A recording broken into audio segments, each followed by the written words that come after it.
Olá, como vai? Hoje nós vamos apresentar o nosso trabalho de conclusão da disciplina de redes de computadores. Nossa equipe sou eu, Letícia, Daniel, e nós vamos apresentar o tema redes veiculares. Bem, aqui um pouquinho do nosso roteiro, da nossa apresentação. Vamos começar com a introdução, falar um pouco das arquiteturas, das aplicações das redes veiculares, os desafios que elas enfrentam e, por fim, as conclusões. Começando pela introdução. O que são as redes veiculares? Redes veiculares são sistemas de comunicação entre veículos, e elas são formadas por veículos automotores, desde vans, carros, caminhões, ônibus, até motos. Essas redes veiculares funcionam de forma sem fio e, às vezes, utilizam infraestrutura ao lado da rodovia ou da rua. Essas vias, elas são diferentes de outras redes, justamente por usarem esses veículos automotores como os nós da rede. Elas são bastante utilizadas para a segurança no trânsito, entretenimento e assistência ao motorista, mas a gente vai ver isso mais para frente, mais detalhadamente. Comumente, essas redes veiculares são chamadas de VANETs, pelos cientistas e pesquisadores que estão desenvolvendo nesse momento. Bem, um pouquinho sobre as arquiteturas que as VANETs, redes veiculares, podem ter. Elas são diversas e permitem a comunicação entre os veículos e entre si, ou entre os veículos e equipamentos ao lado da estrada. E a diferenciação entre o uso de tecnologia define o tipo da arquitetura, que pode ser basicamente três: ad hoc puro, infraestruturadas ou híbridas. Vamos ver cada uma delas a seguir. Na primeira, ad hoc puro ou V2V, os veículos se comunicam apenas entre si, de forma direta, e não dependem de nenhuma infraestrutura fixa na estrada. Os carros funcionam como roteadores e a comunicação deles se dá através de múltiplos saltos.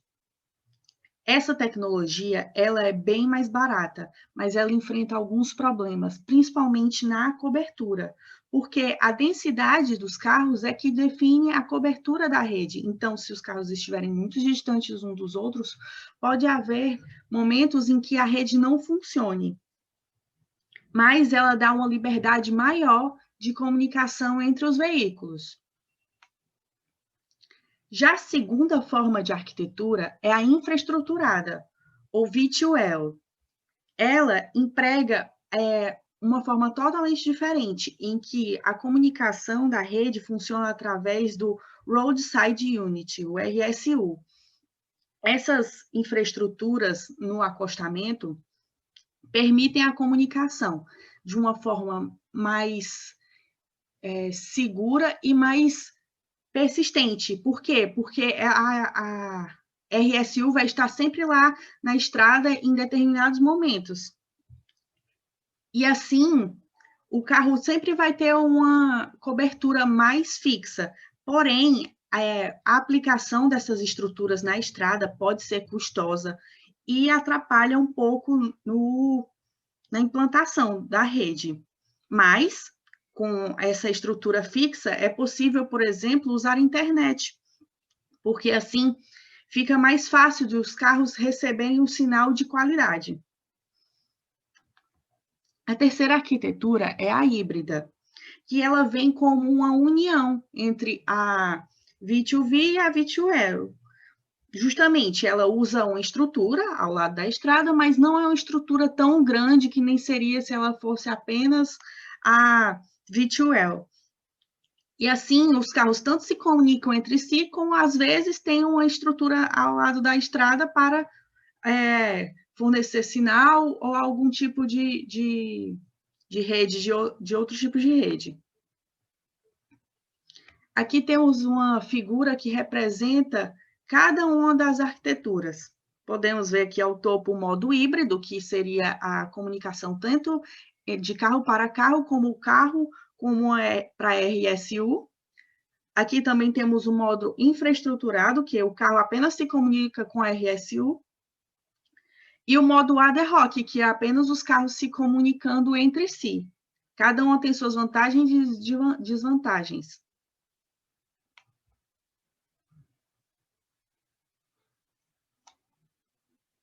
Pronto, é o Daniel aqui.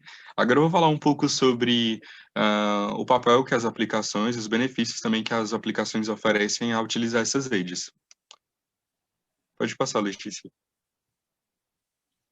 Bem, na segurança do trânsito, por exemplo, há um aumento de segurança e tem sido um dos principais incentivos para o desenvolvimento dessas redes, porque elas visam não só reduzir o número e a gravidade de acidentes em troca de informação entre os veículos, e elas também podem ser acionadas por um sistema ativo de segurança.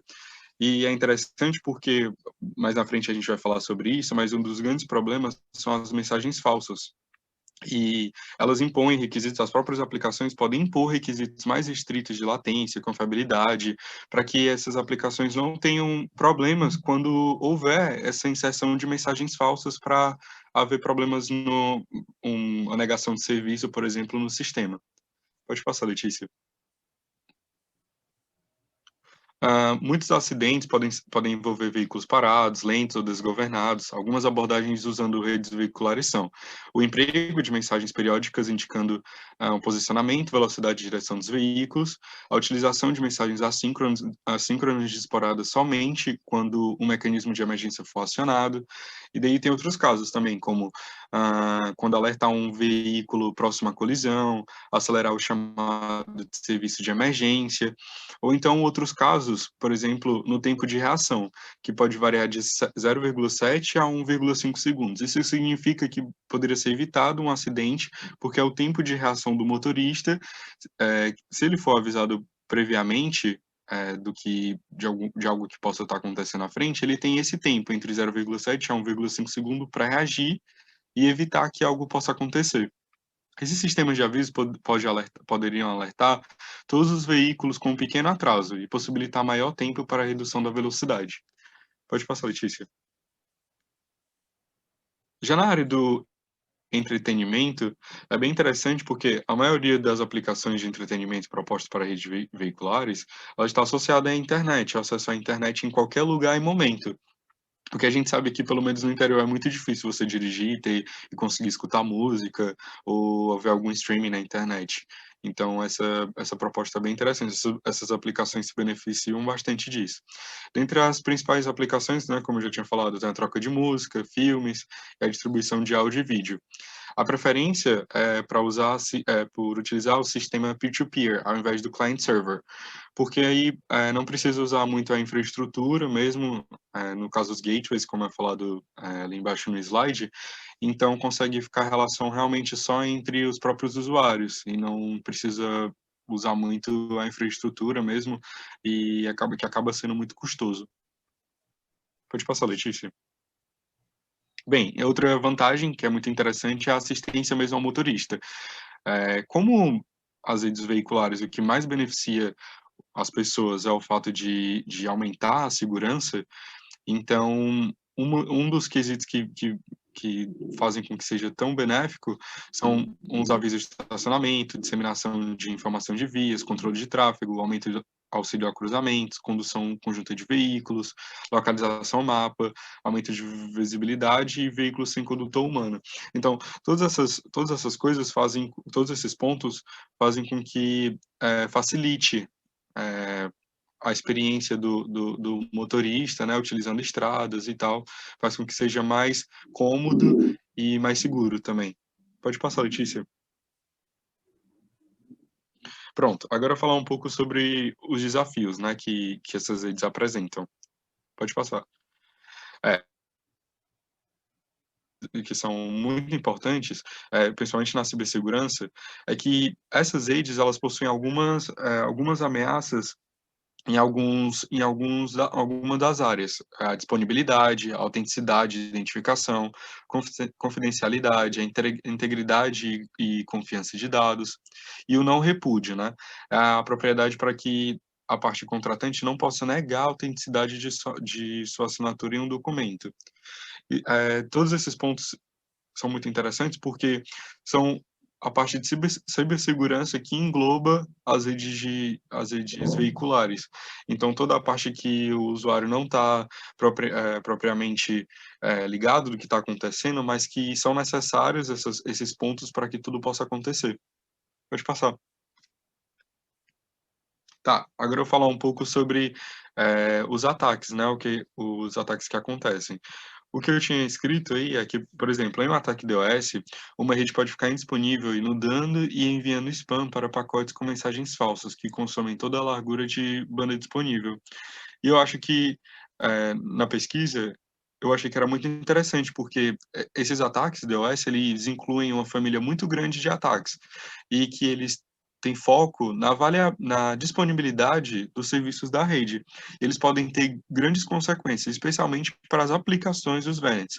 E por causa do impacto, os ataques de DOS são classificados como muito perigosos. Eles também podem ser performados, né, ter um desempenho tanto de uma forma interna como de forma externa.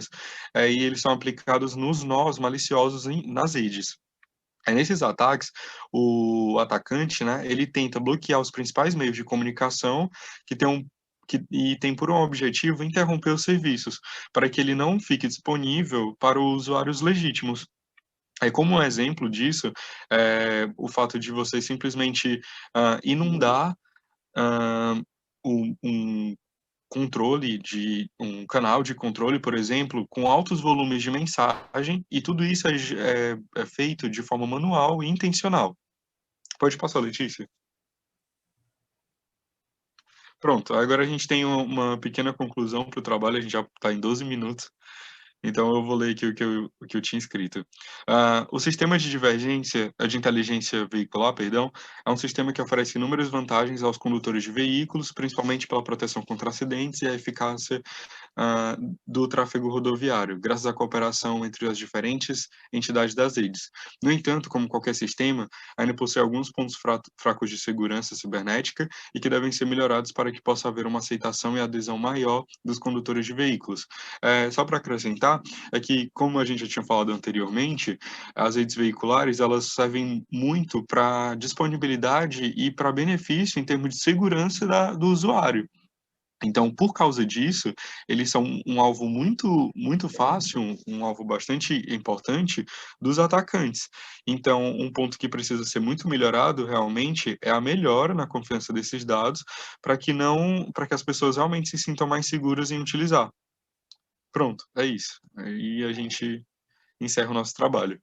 Muito obrigado. Muito obrigada. Aqui é um pouquinho das referências. E é isso. Obrigado.